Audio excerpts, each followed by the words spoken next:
Jockey Clube de São Paulo consegue liminar para não pagar IPTU em 2021.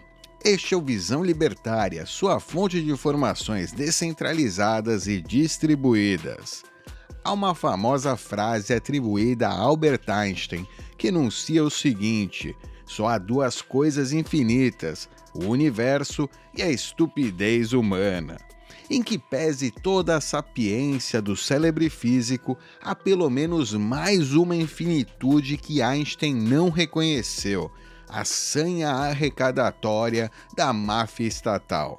Alguns podem discordar, e certamente haverão até mesmo aqueles que apontarão para reformas que são implementadas aí em prol de revogar certas taxas e tirar um pouco o sufoco da iniciativa privada.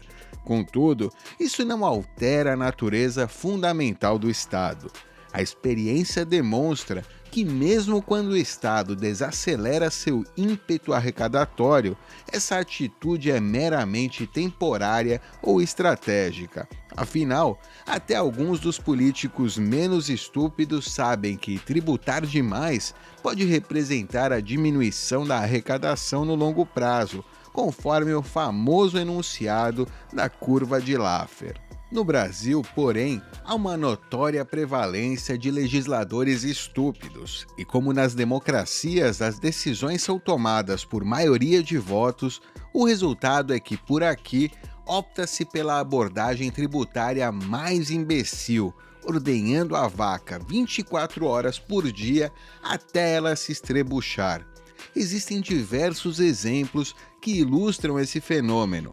Em anos recentes, o Jockey Clube de São Paulo vem sendo uma das mais notórias vítimas da sanha arrecadatória estatal.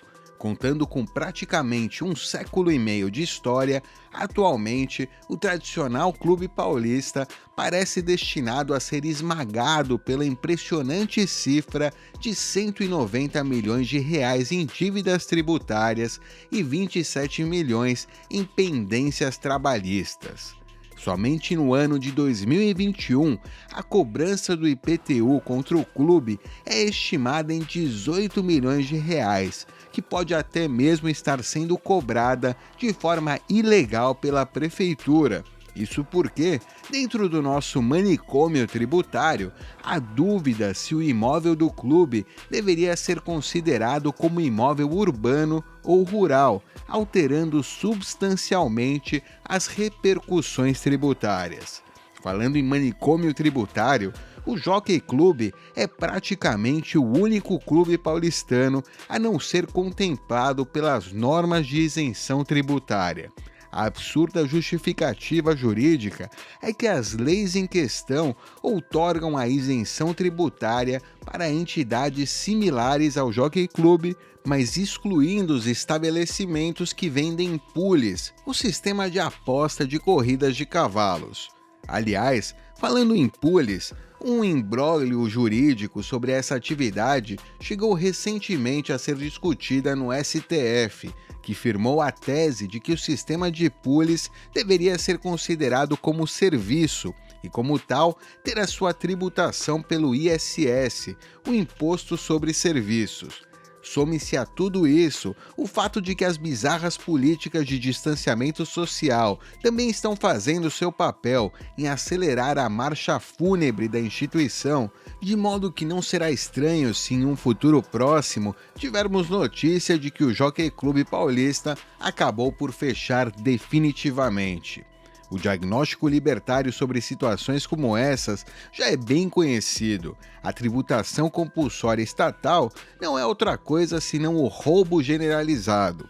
Não há diferenças significativas entre a tributação estatal e o assalto efetivado pelas organizações criminosas. Em suma, ambos usam de ameaça ou violência para confiscar rendimentos de pessoas pacíficas que nada lhes devem. A única distinção é uma promessa vazia feita pelo Estado de que o dinheiro tirado de você à força será utilizado em empreendimentos úteis, embora o cidadão comum jamais tenha usufruído qualquer vantagem advinda de instituições como a FUNAI ou das lagostas aí que abastecem os excelsos pretórios.